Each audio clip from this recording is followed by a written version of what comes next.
Now a tuple is created by placing all the items or elements inside of the brackets, and we separate each element by a comma, just like we saw with lists.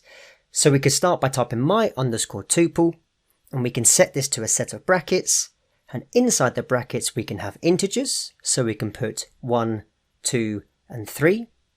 If we run this, this would be a valid tuple.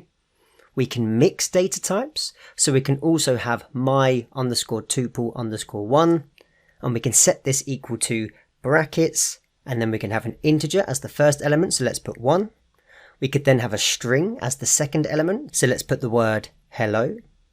And then we could have a floating point number as the third element, so we could put 2.5. When we run the myTuple1 variable, we get a valid tuple. Now we can also have nested elements inside of our tuple. So if we now create a variable called my underscore tuple underscore 2, we can set this equal to a set of parentheses, and then the first element may be a string, so we can put football.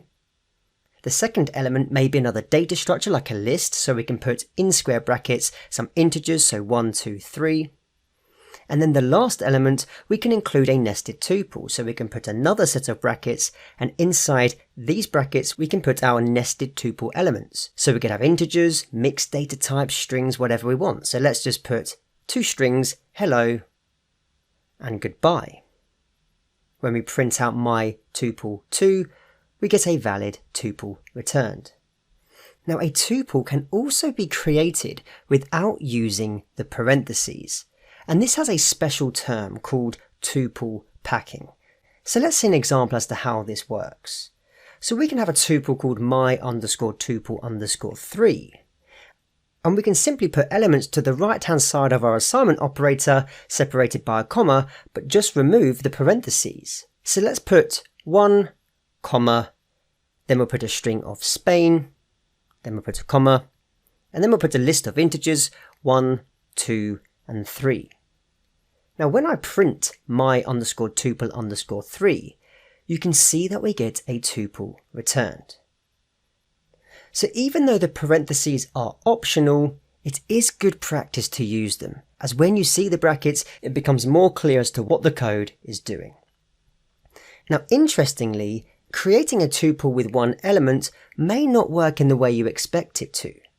So for example, if we have my underscore tuple underscore 4, and we set this equal to a set of parentheses, and inside the parentheses we put the string hello.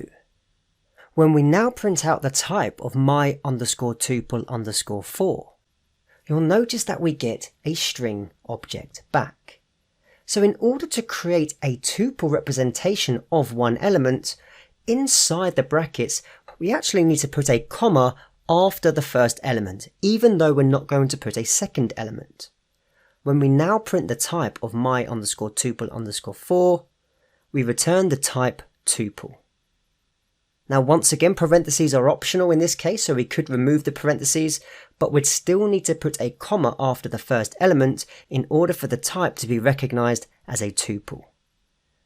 So in a very similar way to lists, we simply add elements to our brackets and we separate them by a comma. We can include any data type or structure, so integers, floating point numbers and strings, and we can even include other data structures such as lists or tuples.